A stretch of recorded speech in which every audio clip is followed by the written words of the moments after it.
G'day, everyone. Welcome back to the Toon podcast, the Southern Hemisphere's biggest and best podcast. All things Champions League bound, Newcastle United. I'm joined tonight by Jack. Jack, it's been a long day. It's been an early morning. It's been a long day, but a good day. It has been a long day. It was going out with a bang with a 1 a.m. kickoff on a Monday morning. They're always the proper graveyard shifts, and especially when it's a game like this, you can't watch it afterwards because you want to know what's going on at the time. So yeah, I think we're all awake in the middle of the night, but luckily it was fine in the end. Even though it wasn't fine, it was fine. Yeah, it definitely wasn't fine. But yeah, I think we all kind of was saying it's going to come down to the last game. It's going to come down to the last game. We were secretly hoping it wasn't going to come down to the last game, but it did come down to the last game, and we couldn't have done it any worse. Actually, we done it in true Newcastle United style, didn't we? We done everything we could to stuff it up, but even we couldn't even manage to stuff it up this bad. Yeah, it was a bit like the Leicester game 2 years ago where we just needed to win that. Actually, we just needed to draw. We just needed a draw, yeah. But that was the second last game of the season because we still had the Chelsea away game. So this was a bit similar. It was even tighter, and we were sitting there relying on Manchester United of all teams to do us a favour, which I don't think anybody thought that was going to happen. So yeah, there's been a nice little fallout from that as well. But yeah, no, it was. We did it the hard way. I think we stumbled over the line, and especially considering last week before we played Arsenal, if we'd have won that, we would have confirmed it and been in with a chance of finishing second. So I know you said, and I think pretty much all of us thought that it doesn't matter where we finished in the top five as long as we did, and we did just. And now we can all take a breath, breathe a big sigh of relief, and just enjoy not having any football to stress about for 3 months. Yes, it's been great. So it's actually funny. We were on my photo memories last week. It come up that some of the stuff when the team was in Melbourne last year, it was 12 months. This time last year, so there was some great memories, and it was one of the best weeks of my life anyway. But I remember the recurring theme for the week was we should get in Europe because Man City will beat Man United in the FA Cup final, and we'll get in the Europa League and stuff like that. They didn't. Obviously, Man United won that game against all odds and knocked us out of the European spot. But then 12 months later, Man United have won another game against all odds and got us in the Champions League. So I think it'd be nearly 12 months to the day, I think, because the FA Cup final would have been on a Saturday night, which is normally everything rolls over a day. So it would have been the Sunday night. So it'd be pretty close to 12 months to the day that they knocked us out of Europe and then got us into the Champions League. So it's very strange how that happens from the same club. I remember waking up in my Melbourne hotel that morning and checking the FA Cup final score and just thinking this is going to be fine. You know, I think we all thought after we beat Brentford the last game that we'd done enough. And then, yeah, Man United winning ruined everything that day. So Man United have ruined quite a lot over the last 30 years for Newcastle. So I think it was about time they actually did us a favour. And it's ironic as well that last time Villa were the team that did us a favour by drawing at Anfield when we needed Liverpool to drop points. So it's just funny how it works out and how you can sort of like this thread runs through everything, and you can boil a 38-game season down to, well, Villa trying to boil it down to one incident that happened when it was 0-0. They should have had a goal. And it's like, you know, everyone gets bad refereeing decisions. You know, they stayed up because of an absolute howler with the goal line technology a few years ago. So, and I'm sure it will come back to bite us at some point. You know, it'll happen to us, but let's just enjoy it while we can, not being on the wrong end of something like this. And thanks to Man United, thanks to the former Sunderland loanee, Ahmad, who scored the first goal. I put the Man U game on my phone when we started losing, and I just put it on. I done exactly the same thing. Yeah, I got it on. I actually got it on just as Eriksen was lining up for his penalty. I was like, "This is brilliant! I can't believe this. I've never celebrated a Man United goal like that before." So that was very nice. you could kind of relax for the last 10 minutes or so. A little bit, yeah. So I was kind of watching it on the TV, flicking between. Just checking the score on the live score app, and then pretty much once we went behind, and it was probably a 5-minute thing. Like we huffed and puffed a lot, but we didn't actually really look like scoring that much. Like everything seemed to be really forced and hard. So I flicked on Optus on my phone, so I had the Man United game on my phone and our game on the TV, and it was. I was probably more interested in what the Man United game was doing after we went behind. So it was interesting. But we might just touch on the game for a sec, mate. Not so much the whole game. We don't want to get into the nuts and bolts of it all. But I think, and I haven't said this very often, if at all, I think Eddie completely stuffed it up from the start. What do you reckon? Yeah, that absolutely agree. And I'm like, I don't criticize Eddie Howe very often. But he seems to have got a bit confused towards the end of the season. And I don't know. I think it's been a mixture of personnel because he's missing Joe Linton, who's been a massive miss. And then Trippier and Willock both got injured before the Chelsea game. And Botman came back at the same time. So I think he was trying to fit his best players into a system. And it worked against Chelsea, sort of. It sort of worked against Arsenal as well for the first half. We played really well. But 3 centre-backs at home to Everton, I wasn't sure about it from the beginning. Because you've got players who are kind of playing out of position as well. Like Tino's not really a wing-back. Murphy's not really a wing-back. Yeah. And then you've got Gordon and Barnes who are like in the kind of like number 10 positions. Barnes is on the wrong side. Isak's not fully fit, obviously, but there was a lot of square pegs in round holes, and that's how it looked. And I don't know whether Eddie overthought it or he thought that's what we've been training in for the last few weeks, so let's do that. But it was a strange lineup for this game, and I think it was apparent pretty quickly that it wasn't working. Like I said, it has been affected by personnel, but. And then I think through the game as well, he tried to change things, but it didn't really improve much. So thank God it didn't matter. But I do think he got it wrong, and I think he'll be able to reflect on that as well and think about, it's useful to have that up his sleeve. That system, it worked really well against Arsenal in the cup. But maybe there's a time and place, and it's a shame to go away from what worked so well for us for the second half of the season, just for the last few games. And thank God it didn't. Yeah, it was weird. Like I thought, what's wrong with Lewis Miley? Like I just thought, they know a lot more than us. But like you can play, like Trippier only really missed that one game, so he could jump in right back. If he got tired after an hour, Emil Kraft's shown he's more than a capable replacement. Tino can stay on the left. Just pick your 2 best centre backs. Play your 3 in the midfield, and then you've still got that option of bringing Gordon or Barnes off the bench for a bit of impact. Asula, the human pinball, could have come on later on in the game as well. So he did have options to sort of change things up with personnel, but still stick to the same sort of way he's been playing. It was just, it was clunky from the start, and you could just see.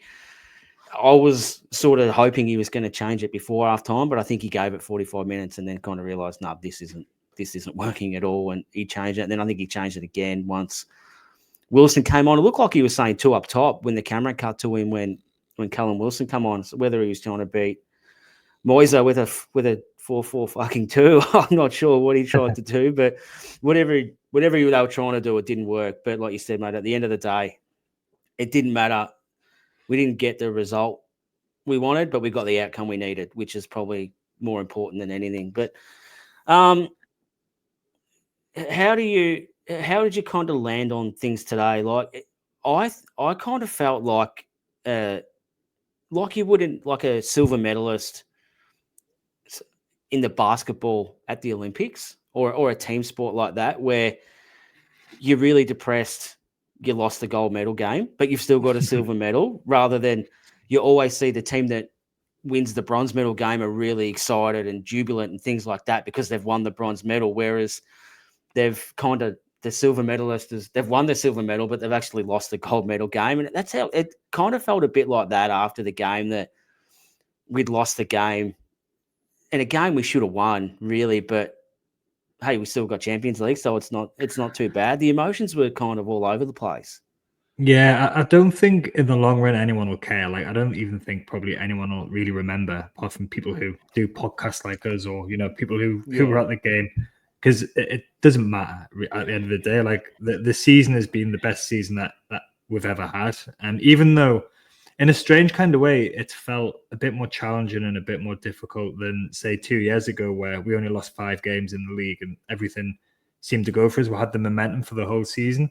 This time we've had to do it more of like the hard way. We had a difficult start. The summer was really bad. It was a really unsettling summer. And then we had that Brentford game where we were 12th after that.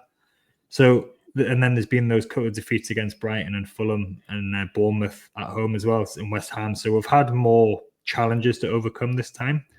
We've also come off 3 transfer windows without strengthening anyone as well. So I think this game sort of like went along with how the season's been a lot of the time, where we've had some huge highs, but there's also been some pretty significant issues with things we've done, the team, the tactics, the system, but we've got the job done at the end of the day. And like I said, I don't think anyone is going to remember this game. Certainly it wasn't a good game to watch, and I think that Eddie said some good things about transfers, and there's a lot to look forward to now, I think.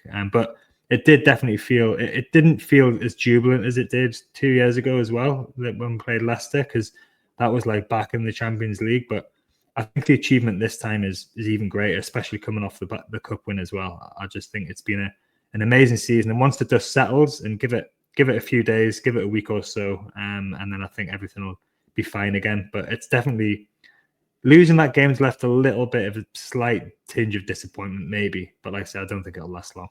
Yeah, no, I definitely think the celebrations would have been a lot more off the scale if we had won the game, and it wouldn't have mattered with sitting around for 4 or 5 minutes after our game finished to make sure that Aston Villa didn't put 2 away, which is completely possible against that Manchester United team at the moment. So once that sort of went through, yeah, the celebrations were good, but yeah, it just felt weird, especially at the end of the game, losing to get into the Champions League. But like you said, mate, it doesn't matter. We're in, and that's all that matters. But just on the Champions League, I just thought it'd be really important just to sort of touch on the new format. So it's changed.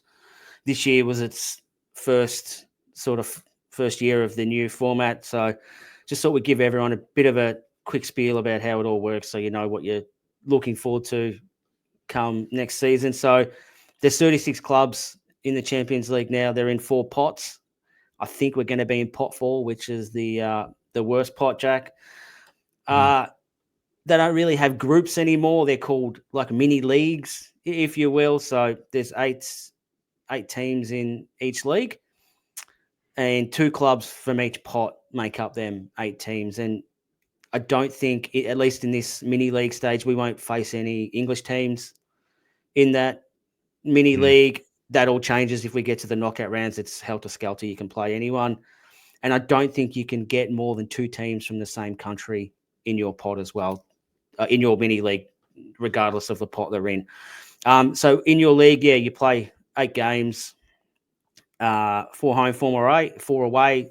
They're never the same team. Like we won't play a PSG home and away. We'll just play them once. It'll be home or away. Then the top 8 teams from the 4 mini leagues will progress to the knockout stages, and then I think the teams ranked 9 from 24 will have a sort of playoff to progress. The rest of the teams are out. So that's kind of how it all works now. It's confusing, but I was dead against it going into this year. I thought, why would you sort of flirt with a winning formula? Everyone loved it, but having seen the cash that's involved now, I'm all for it, given our PSR struggles. So the more games, the more Champions League games we can get, the better. But what do you think playing Champions League means for the club now, Jack, after sort of what we've been through, not just this year, but probably last season as well? Yeah, I remember when we qualified last time and the club said, it was a novelty. It was a massive novelty. And then we got the draw we did, and we did quite well, but we missed out. But I think it just gave everyone a taste. We want this again. And even though the format has changed now, I think it's massive for the club to be able to say that 2 out of the last 3 seasons we've qualified for the Champions League, because that's getting into sort of like successful club territory, you know, like where prospective signings would look at us and say we're a good bet to get in the Champions League. It's easier to get in the Champions League now because so many teams. There's 6 English teams in the Champions League this season because of Spurs in the Europa. So it's not maybe got the prestige. It's still the number 1 competition, obviously, and there's going to be some big games coming at St James's Park and away as well. But I just think for the trajectory the club's on, it's really important. I don't think Europa would have been terrible. Like if you just said at the start of the season you'll get Europa League and a cup win, you would have taken that all day, every day of the week. So, but I think, you know, for retaining our best players, Tonali, Bruno, all of these guys have all said that it's really important to get Champions League. They're good enough to be in the Champions League. It means that we're more attractive to other signings as well. The money is the big thing, the big difference between the Champions League and the Europa League.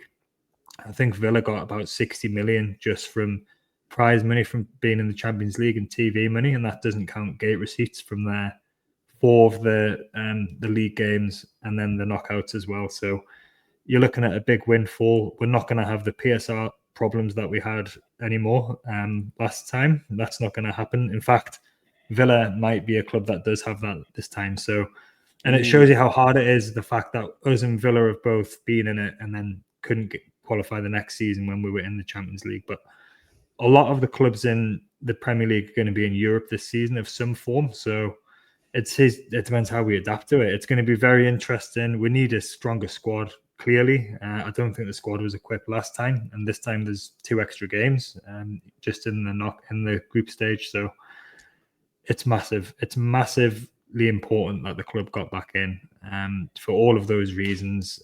But certainly the bean counters will be happy about the money, and that's what football's about these days, as everybody knows. So the Champions League's the Champions League's the place to be. That's the place where Isak and Tonali and Bruno and everyone wants to play. So I think it's massive for the club. You know, they're going through this rebrand thing with the badge, and there might be some news about the new stadium. They want a new training ground, so you know they're trying to expand overseas as well. So it can't harm that. I think that growing the profile of the club, it's not a bad thing, and it's going to be very exciting to see what happens.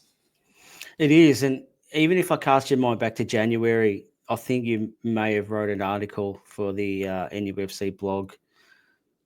Not Instagram, internet page, if you want, about the gamble that the club made in January, and it was a huge gamble to let Miggy and Lloyd Kelly go with an already probably thin squad, and I think most of us were hoping for some summer signings to beefing it up, and never mind not making any in the summer, but not making any in January and letting 2 extra players go was a massive gamble, but thankfully, on the last day of the season, that gamble's paid off, and we've actually qualified for the Champions League. So it is massive for the club. Even, do you think this really cements Eddie Howe's legacy as an elite coach that's spoken about in the whole game? Like, I think most of the Newcastle fan base would tell you he's an elite coach, given what he's done just with players individually and things like that. But I don't think he's probably got the respect he deserves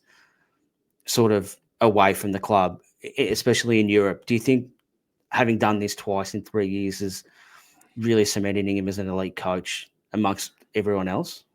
I think he's understated and he's very calm. He's very balanced. He never says anything outrageous. He's not got that star quality charisma that some of the other managers have. So he's not box office basically. And I think people are just familiar with him now as well. You know, he's just a nice man from Buckinghamshire, you know, like but who just happens to be an absolutely phenomenal football coach. To have done this with Jacob Murphy on the right wing for the second half of the season, everybody said in January, this is this is a massive gamble, and it was a massive gamble. But when you've got Eddie Howe, who can coach the players like this, he makes the players love and respect him. Like, just listen to how Joe Linton talked about him after the cup final, or how anyone talks about him. Even players who are out of the team.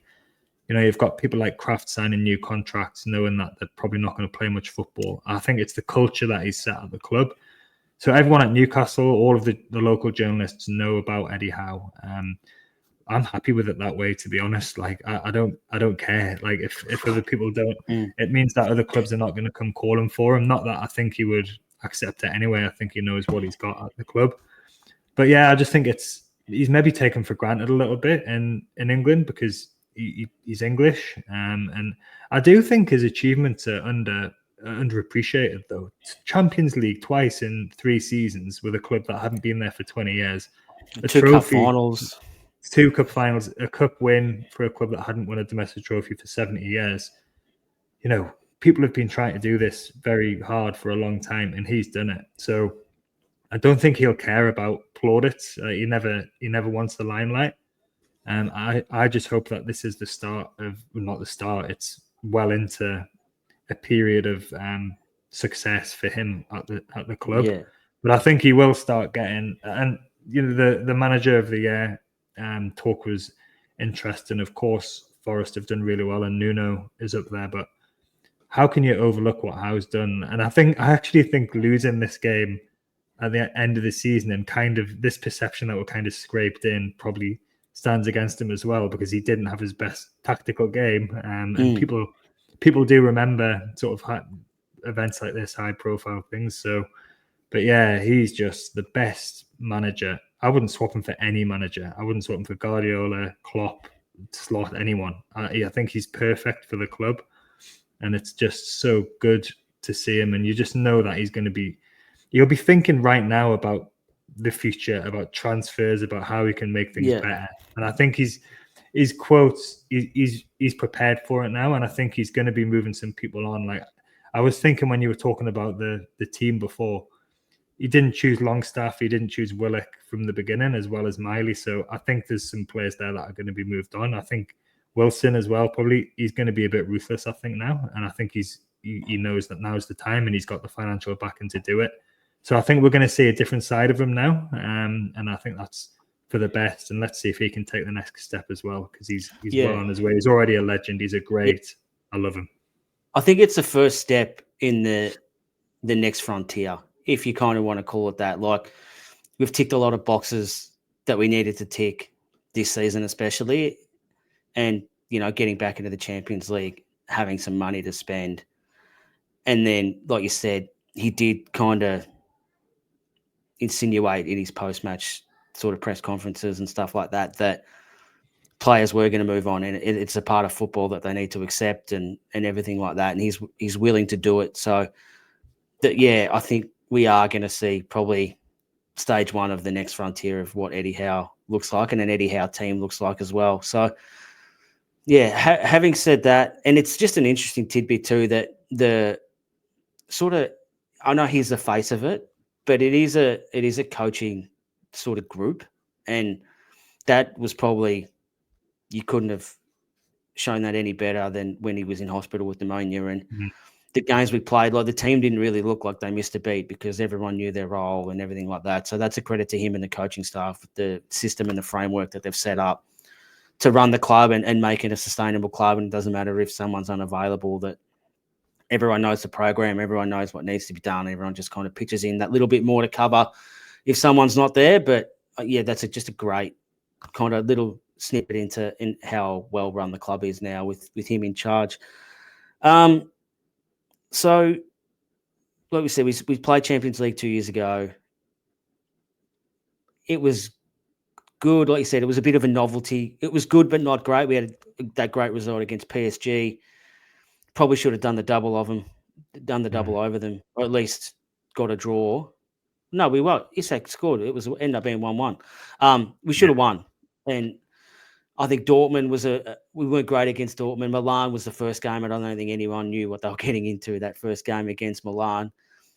The return leg against Milan, they made a calculated choice to stay in the Champions League rather than accept a draw and end up in Europa League, which is Not being fine. shaded.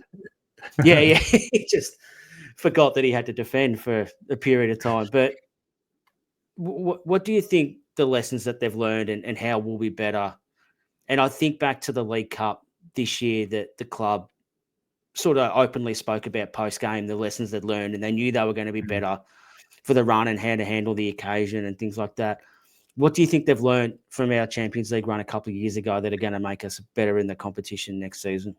That's exactly how I was going to touch on the cup final. I think the cup final against Man United 2 years ago, that was just a novelty. Like, it was the first time we'd been back at Wembley for so long. Everyone was so emotional about it. And then the second time against Liverpool was much more controlled. So we had the experience. We'd been to those changing rooms before. I think with the Champions League, we know these players know what it feels like to play 2 games in a week, and that's what they want to be doing now as well. So I think they'll have taken confidence from the last campaign in terms of the PSG game, obviously. But I think the resilience we showed in the away game against PSG, the draw against Milan was good in the first game. And we will have learned from that game against Milan in the home game as well, because we could have just held on and played for the draw, but they went for it. So it was it a bit naive? Maybe it nearly came off though. We could have won that game. So I think all of this we said at the time this is a huge learning curve for Eddie Howe.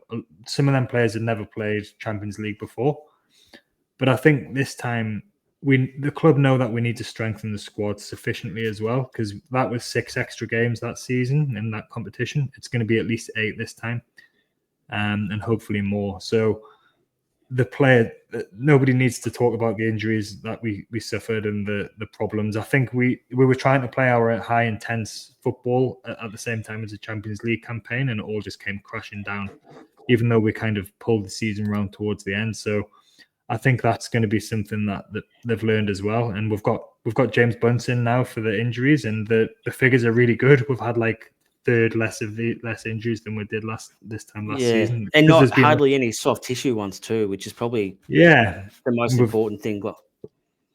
We haven't been playing the same sort of 100% football all the time as well, like the intensity. So I think all of this is going to contribute to it. But I think excitingly for the summer, I think the club know that they're going to have to spend some money and get some established players. Last time we got Tonali as the marquee signing, and then obviously what happened with him happened.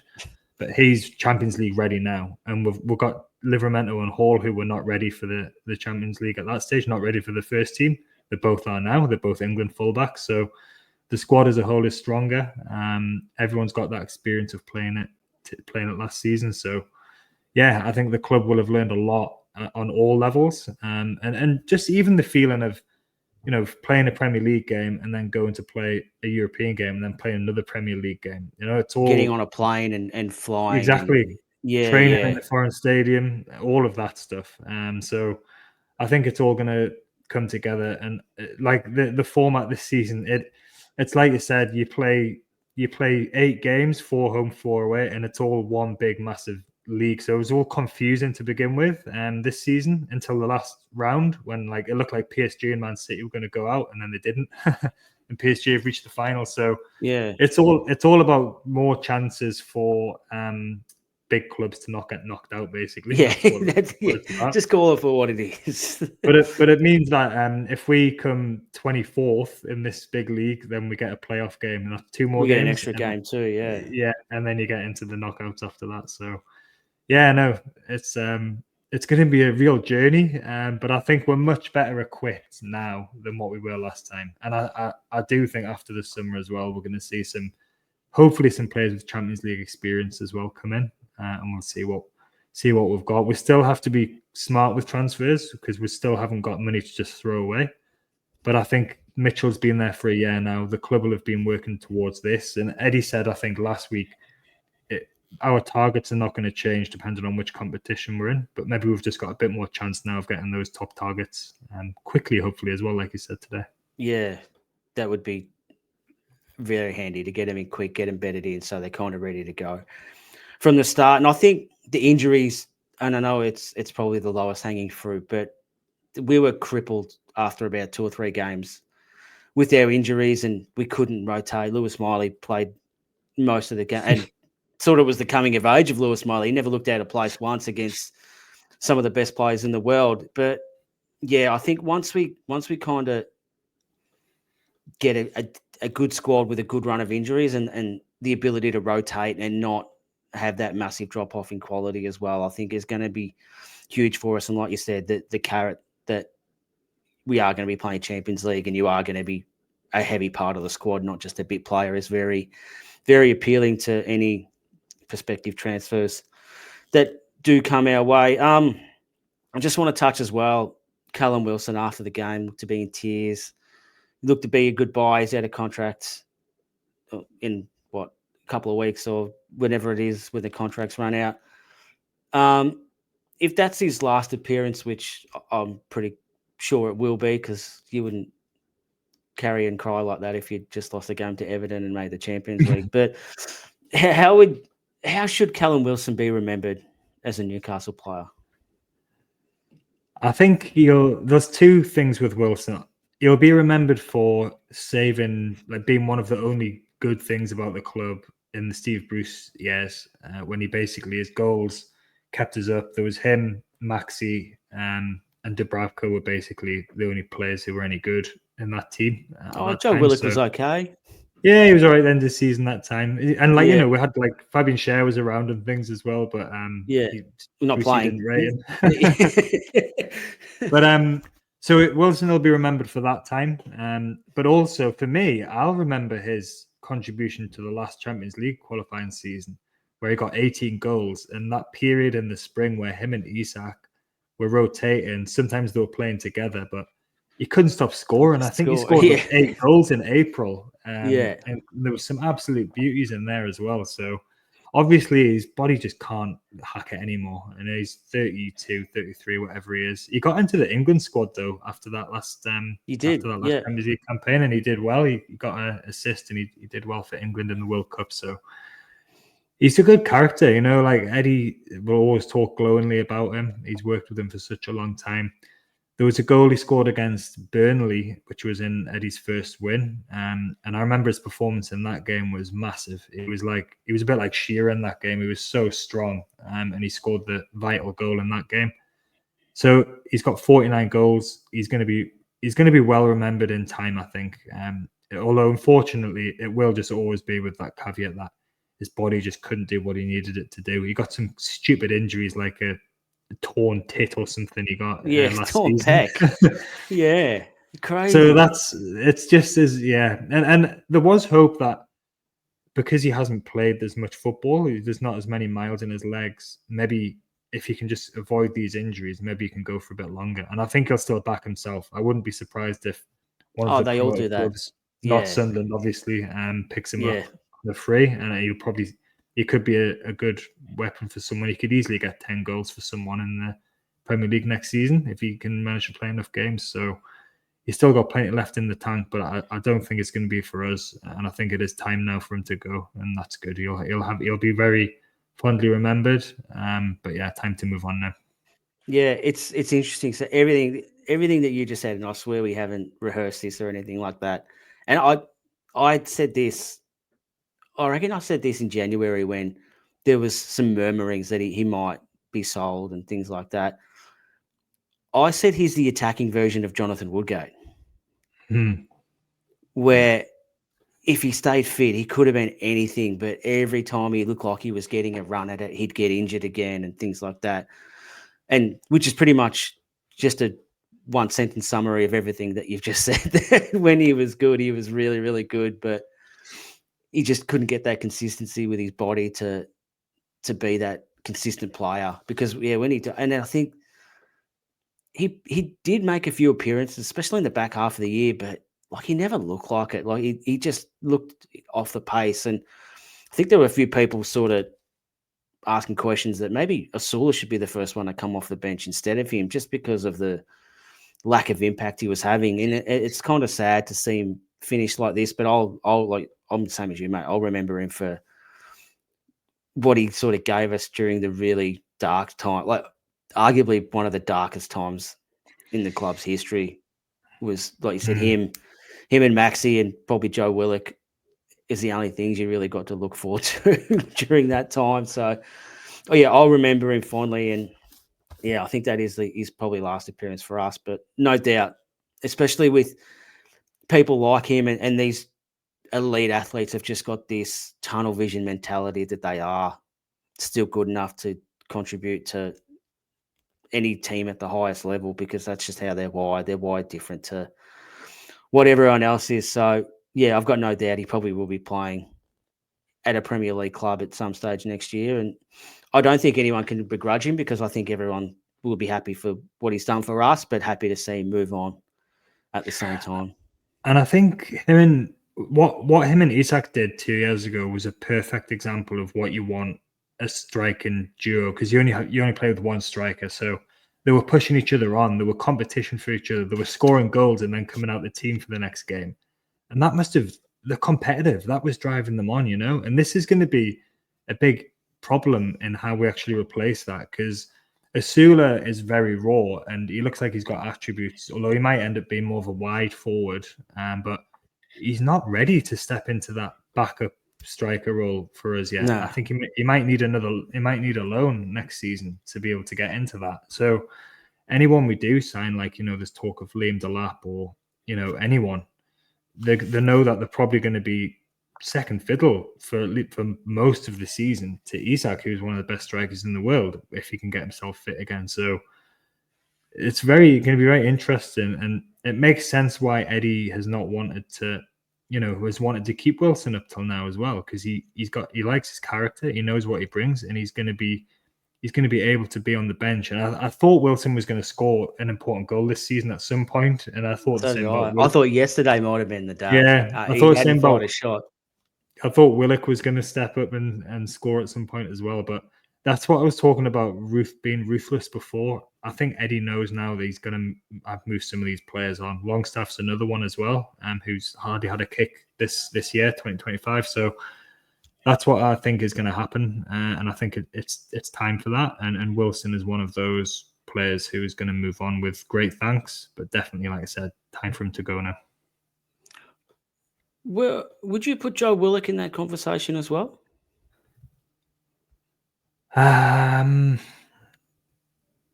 It's really difficult with Willock, because again, he can contribute when he's playing well, but he's been fit for a lot of this season. I think it's quite telling that he wasn't trusted to start this game, and that we continued with that formation. That's what I thought too. Yeah, I don't know. His body language hasn't been the best. Like, I don't think he's been happy. He played his best football when him and Joe Linton were apart from swapping on the left. Crazy run when Steve Bruce was there, when he scored off the bench all the time. But yeah, when they were swapping on the left, that's when he played his best. So he's only got a couple of years left on his contract, I think, and we can probably get some money for him, because he's definitely a good Premier League player. So he might be one that we can sell to raise some funds, I think. He does bring something that others don't, though, which is his ability to just drive forward with the ball. And when he's on form, he's a real asset. So I think it'll be one where Eddie's happy to, if he's still here, that's good, and Eddie will use him, and I think he'll get plenty of game time. But he's the kind of player who needs a long run in the team, and he doesn't really fit into that three as a direct replacement for Jolin and Bruno or Tonali. So that's probably going to be his problem. He might suit some games, but you have to say he hasn't taken his chance this season when he has played, and he's disappointed. He's missed a couple of chances. He scored a few important goals in the cup, but I don't know. I don't know if he's in that category. I wouldn't be surprised. I wouldn't be surprised if he is sold. And I think with Longstaff, I think he is going to go. I think he's only got a year left on his contract, and I think he'll get a move to maybe a Leeds or Everton or somebody, another lower down Premier League club.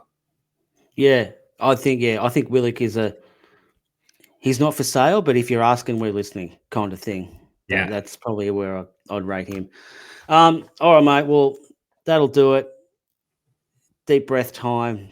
sleep time, probably more importantly than the deep breath time as well. Thanks very much for jumping on. Love talking shit with you about Newcastle and North Geelong and anything else that we want to talk about. We'll be back probably later on in the week. I think we might do a big kind of season review. There's been so much that has happened this year. It actually feels like 3 or 4 seasons rolled into one with everything that had happened when, it all sort of started happening before we even kicked the ball with the whole PSR debacle and then the Mitchell and Eddie powwow, which I reckon was a big contributor into us starting the way we did. And, the run we went on after that, the cup final, the Champions League run, there's just so much to get through. So we're not going to do it now. We'll come back. We'll have a nice season review and we can actually just unpack everything that had happened because it's been an absolutely monumental season. But most importantly, the monumental season's finished with us playing Champions League football next season, which is exactly what we aim to do at the start of the year. I think it's probably the 2 objectives that would have been on the whiteboard from the start was to play Champions League and win a cup, and we've managed to do them both. So I don't know about you, Jack. It's the best season supporting the club in my 40 years on this earth. I don't know about you, mate. Absolutely, yeah, without a doubt. And I think everybody will be similar to that. And it's nice to be able to take a breather and actually start looking back at what we've actually achieved and look at the cup final, all the content again. And we'll start talking about talking about the goals and the when we do some of the season review stuff. But yeah, it's been amazing, and I'm glad it's over. And we're gonna take a breather. Yes, and I think it's going to be really cool too, like the goals and things like that. All of a sudden, the stories are going to start getting bigger and bigger and bigger. Like Byrne was outside the 18-yard box when he launched that header, and there was 150,000 Geordies in Wembley that day, and the whole lot. And like you said, it's awesome just to now take a deep breath and reflect and go back and really enjoy everything. I'm sure the club will put some stuff out over the next couple of weeks with the season, like a season review and all that sort of stuff as well, which is going to be must-watch viewing. But in the meantime, mate, we'll live by the memories we have and the stuff we've got that we can watch on the internet and things like that, and just smile that we did it. We did it. We did it. We did. All right. Thank you, everyone, for listening, watching. Hit that like button. Tell your friends to subscribe as well. We'll be back, probably later on this week with a full season review, so we can talk about all the cool shit that happened. And yeah, just smile because we're great. Thanks, Jack. Cheers, Keeg. See ya.